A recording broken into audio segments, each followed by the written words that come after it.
Welcome, everyone. This is Recovery Dharma.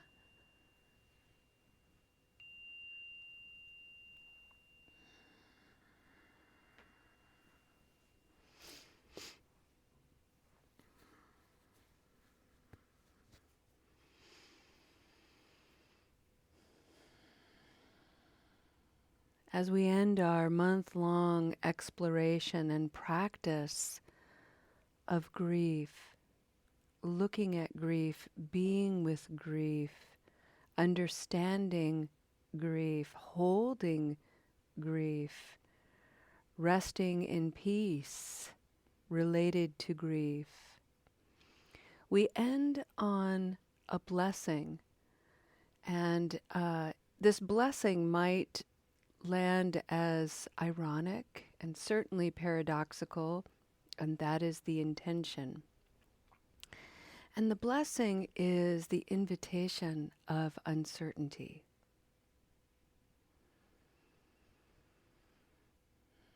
One of the things that we grieve as we mature in this practice, as we gain clear access to our Buddha nature, which is wise, limitlessly loving and kind, compassionate, joyful, and equanimous,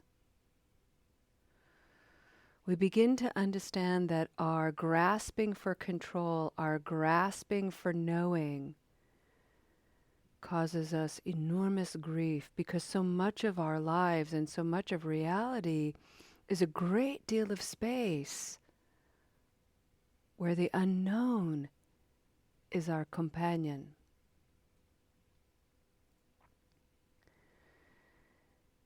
A few years ago during the pandemic, Lo and I participated in a socially engaged Buddhist practice out of Upaya Institute to train with Roshi Joan Halifax. And Roshi has had many influential teachers in her life. One of them is Roshi Bernie Glassman, Thich Nhat Hanh, Joseph Campbell. And Roshi Bernie, when he was alive, was this extraordinary character. He was really sometimes rather clownish. He wasn't your typical Zen Buddhist in the neatly ironed robes. He wore rainbow suspenders. He had wild hair.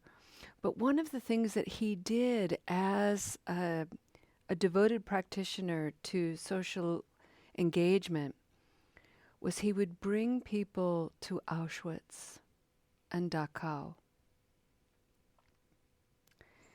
And he would allow people to grieve. He would bear witness to people grieving their families, their childhoods, the bewilderment of the horror that echoes from those places. And his intention was to bring enormous healing.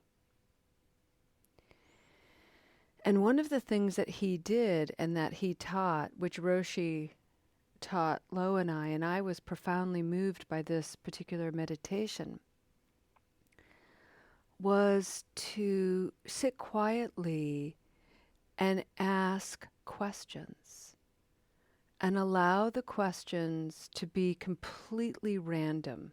Just anything that pops into your mind, put it in the form of a question, and then have a single ready-made answer to that question. And that single ready-made answer is 3 words. I don't know.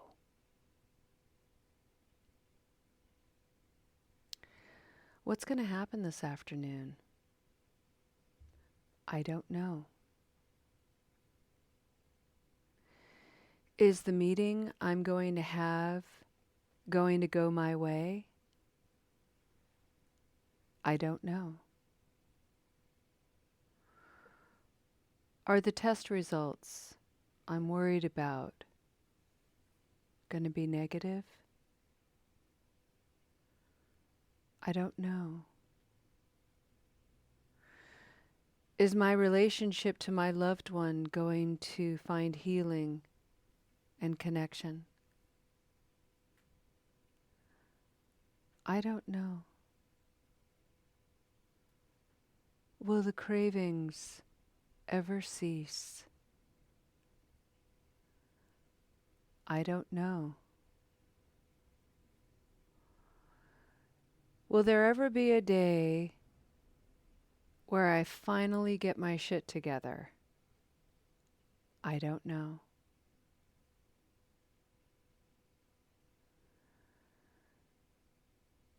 If I'm honest and truthful in this situation, will this person be upset with me and leave me?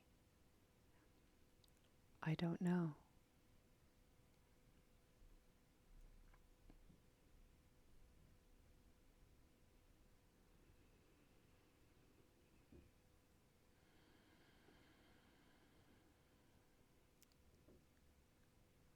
Will I ever find ease in this practice? I don't know. Will I be okay with the outcome of the election? I don't know.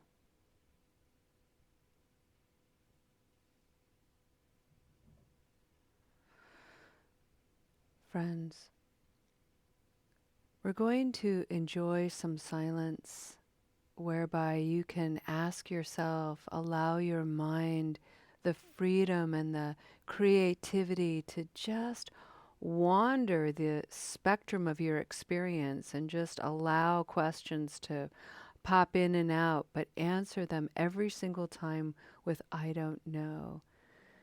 And here's the motivation. When we are grasping for control, when we are seeking knowing, there's nothing inherently wrong with that. This isn't about setting up the conditions for duality. Knowing is good, not knowing is bad. Knowing can be very tight and restricted at times. So when we're seeking knowing, we can kind of clamp down. Not knowing opens up that space. And sometimes we need to do that in order for our knowing to have the ability to move around and reveal itself at some time. Sometimes knowing needs to ally with time and patience and other people and life's conditions. Conditions that we have no control over. And so the more we try to grasp after it and demand and insist that life conform to the way we think it needs to be, the more restricted we become, the more we limit the possibilities. So to intentionally create a space of not knowing, broadens, loosens, softens everything. I would encourage you to ask questions where you know the answer. But for funsies, answer it, I don't know. And listen to your mind, how you're saying, I don't know. Are you saying it in a snarky way? I don't know. Are you saying it in a militant way? I don't know. Is there some softness to it? I don't know. Maybe there's a little bit of inquiry, question mark on the end. I don't know.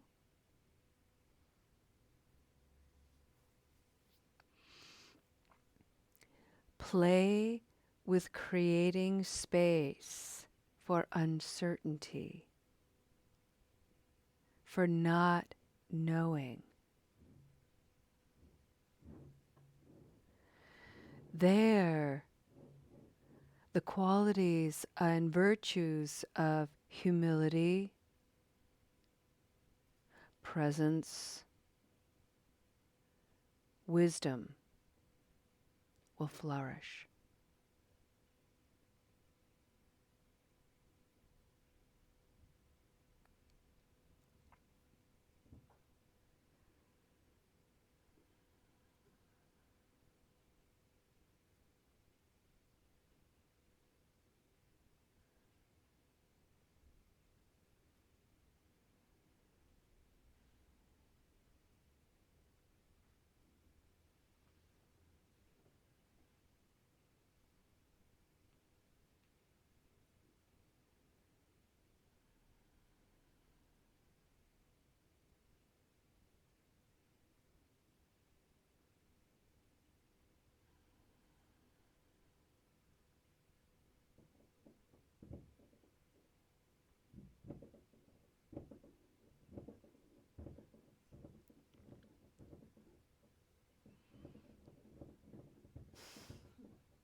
Friends, one of the really important things to do when we're working with our own minds that are really fixed on wanting to know, and we're motivated to want to know as a means of comforting ourselves, soothing ourselves. It's an adaptive way we cope.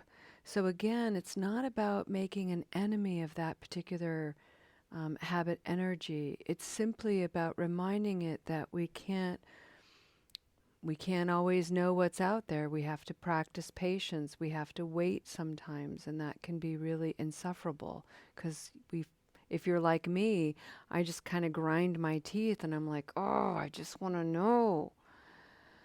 Like right now, there's a guy downstairs in our basement putting in a new sprinkler alarm system. And so he's scraping around and banging and putting wires in. And I just want to know when he's going to be done.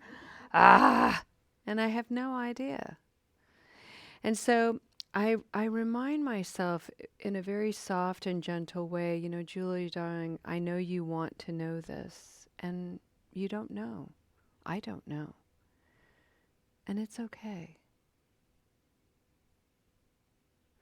And it's okay for no other reason than it simply is the situation. It's not okay because it's okay, it's acceptable. It just is. And I choose to be present to what is instead of resisting it for one reason only. I spent a long time resisting the isness of life, and I suffered for it. And the more I learned to bear witness and be present to the isness and look at what I could control, what I couldn't control, how I could participate, how I couldn't participate, that brought so much more peace to my life.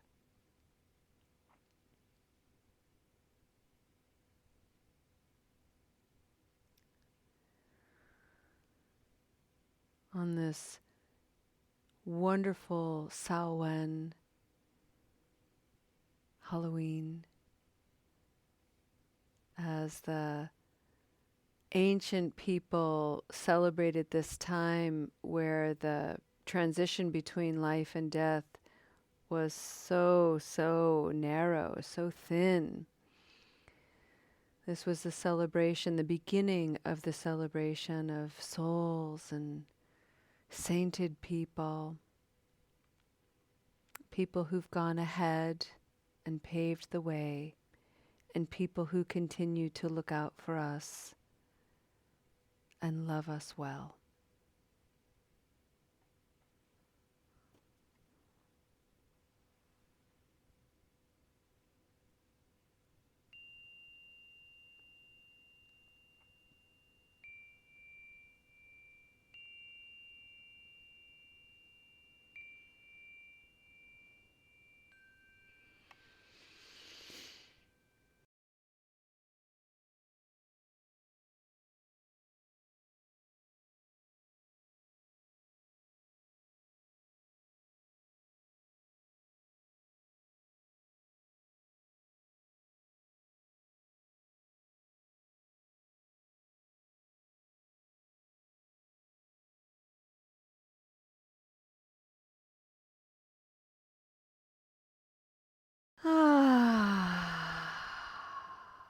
Let's end our practice today with a dedication of merit.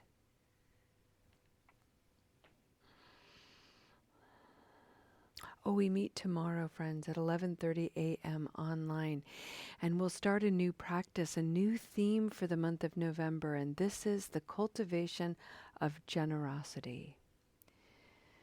Generosity as surprise, generosity in the way we receive, generosity obviously in the way we give. There's a lot to explore with this particular act of virtue.